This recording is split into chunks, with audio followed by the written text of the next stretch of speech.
है वो India today सी voter का मूड ऑफ द नेशन के फिगर्स है। इसमें साफ तौर पे यह कि एनडीए गठबंधन को 335 सीट मिलती दिखाई पड़ रही है, इंडिया गठबंधन को 166 सीट और अन्य के खाते में 42। एनडीए गठबंधन को 44.4% वोट मिलता दिखाई पड़ रहा है, जबकि इंडिया गठबंधन को 39.3% वोट शेयर मिलता दिखाई पड़ रहा है और अन्य के खाते में 17.3%।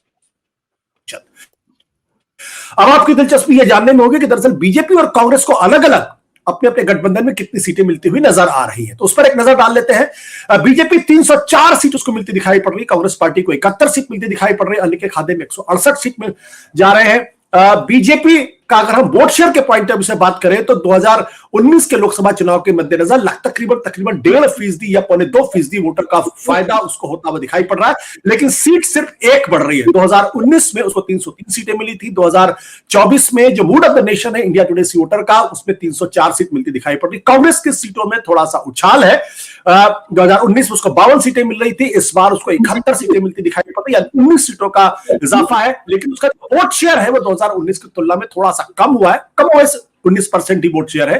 और बीजेपी को 39.6, कांग्रेस को 19.9, 41.5% अन्य के खाते में जाती है। तो सबसे पहले कि ये जो फिगर्स दिखाई पड़ रही है, ये इस फिगर्स में आपकी अपनी टिप्पणी क्या है? जो बीजेपी का वोट शेयर बढ़ रहा है और कांग्रेस का कमोवेश लगभग अगर आप देखें तो बीजेपी कांग्रेस के वोट शेयर में थोड़ा बहुत 19-20 का फर्क है, बहुत ज्यादा उछाल नहीं है। बीजेपी बार बार दावा कर रही थी कि 40% से ज्यादा वोट लेकर आएगी, इस बार 40%, 40+ है, वैसा तो होता हुआ नहीं दिख रहा, लेकिन 40 के आसपास ही आप मान लीजिए। What is your first reaction on this? I think Ashutosh ji ये सेम नंबर लगता है, ये 303 304 का, और वोट शेयर वाइज भी ये अलोंग एक्सपेक्टेड लाइंस लगता है, जितने भी कन्वेंशनल विजडम अगर हम देखेंगे एनालिस्ट की ओवर टाइम। कुछ सर्वेस थे जो 350 या मतलब जो बातें 350, 350, 370 वो थोड़ा ज्यादा लग रहा था हमको, तो इस सर्वे से उसकी पुष्टि आज की तारीख में हो रही है। अब 2 महीने में क्या होता है ये कहना मुश्किल है। तो 2-3 टेक अवे तो साफ साफ यही है कि बीजेपी एक हाई बेस से शुरू करके तकरीबन अपना वोट 3 परसेंटेज पॉइंट बढ़ा पा रही है। कांग्रेस जो कि लगभग आधी थी बीजेपी के, वो अभी तक अपने स्टैग्नेंट वोट शेयर पे है, जबकि पिछली बार के मुकाबले उसने कर्नाटक और तेलंगाना जैसे राज्यों में प्रोग्रेस रजिस्टर करी है, लेकिन उसका जो हिंदी हार्टलैंड में परफॉर्मेंस है या नॉर्थ इंडिया में परफॉर्मेंस है वो कहीं ना कहीं पीछे आता हुआ दिख रहा है साफ साफ। जो आपने ये मोटा मोटी जो अलायंसेस का है 44.4 वर्सेस 38.3, इसमें एक बहुत अहम बात यह है कि 44.4 में 40% बीजेपी का है। तो एक तरफ जो एनडीए अलायंस है वहां पे डिपेंडेंस जो है एक पार्टी पर वो बहुत ज्यादा है। Basically NDA is BJP plus छोटा मोटा जो एडिशनल वोट शेयर आ रहा है। इंडिया अलायंस में जो सबसे बड़ा पार्टनर है वो अनलाइक एनडीए जहां 90% वोट ला रहा है टोटल अलायंस का, सबसे बड़ा पार्टनर इंडिया अलायंस का केवल 50% वोट ला रहा है उस अलायंस के। तो ये सबसे बड़ी डिस्पैरिटी है आज की तारीख में इन दो अलायंसेस में, और यही आप देखेंगे इंडिविजुअल पार्टीज का भी, और उसको फिर आप अगर एग्रीगेट करेंगे अलायंस नंबर्स में भी। लेकिन ये मैं फिर कहूंगा this is closer to reality and conventional wisdom versus जो 370 या 400 की बात हो रही थी।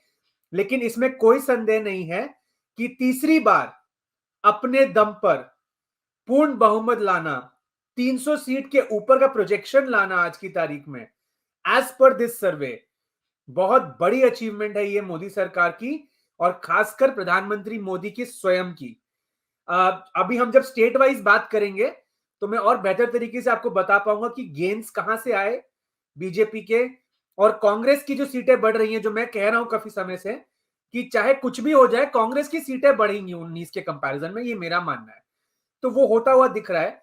तो हम जब स्टेट वाइज बात करेंगे तो मैं आपको एक बेहतर आकलन दे पाऊंगा कि कौन से राज्य में कौन आगे हुआ और कौन पीछे हुआ। बट कार्तिकेय यहां पे एक सवाल इस बात को लेकर यह है कि क्योंकि पिछले 1-1.5 महीने से मोमेंटम एनडीए के पक्ष में था और इंडिया के साथ मोमेंटम लगातार नीचे जाता हुआ दिखाई पड़ रहा था, वैसे में अगर देखेंगे इस फिगर्स को तो फिर क्या कहेंगे आप? हाँ, तो हम यही कहेंगे कि देखिए बीजेपी पिछले कुछ समय से अपना सारे किलों को पुख्ता करने में लगी हुई है। कर्नाटक में जेडीएस से अलायंस करना, बिहार में जेडीयू को अपनी तरफ ले आना, महाराष्ट्र में पार्टियों में सेंधमारी करना, शायद अगर ये सब ना होता तो 303 का आंकड़ा बीजेपी का नहीं होता, शायद वो 270 से 280 के बीच में होता। तो मुझे लगता है कि जो ये 370 का 400 का नंबर दिया जाता है, मोमेंटम बिल्डिंग के लिए काम आता है। ग्राउंड रियलिटी उससे कम है, लेकिन बीजेपी की क्रेडिट ये है कि वो कंप्लेसेंट नहीं होती, जबकि वो इतने हाई बेस से शुरू कर रही है। तो मोमेंटम है, लेकिन वो पार्ट ऑफ द प्रोसेस है, उसमें मतलब कुछ आउट ऑफ द ऑर्डिनरी तो नहीं है। राम मंदिर भी था इस दौरान, और जैसा कि आपने कहा इंडिया अलायंस डाउन जा रहा था। तो बीजेपी अपना कांस्टेंट होमवर्क कर रही है कि तीसरी बार मेजॉरिटी आए और अच्छी मेजॉरिटी आए, और हो सके तो पिछली बार से बेहतर नंबर आए। तो इस जो आपने कहा, अगर वो नहीं हो रहा होता, इंडिया अलायंस का मोमेंटम नहीं डाउन जा रहा होता, तो शायद बीजेपी को 270 280 के रेंज में चुनौती मिल रही होती। वो होता हुआ नहीं दिख रहा है। 300 का पार का आंकड़ा अब ये प्रोजेक्ट कर रहे हैं उनके लिए। सत्य हिंदी का ऐप डाउनलोड करें गूगल प्ले स्टोर पर।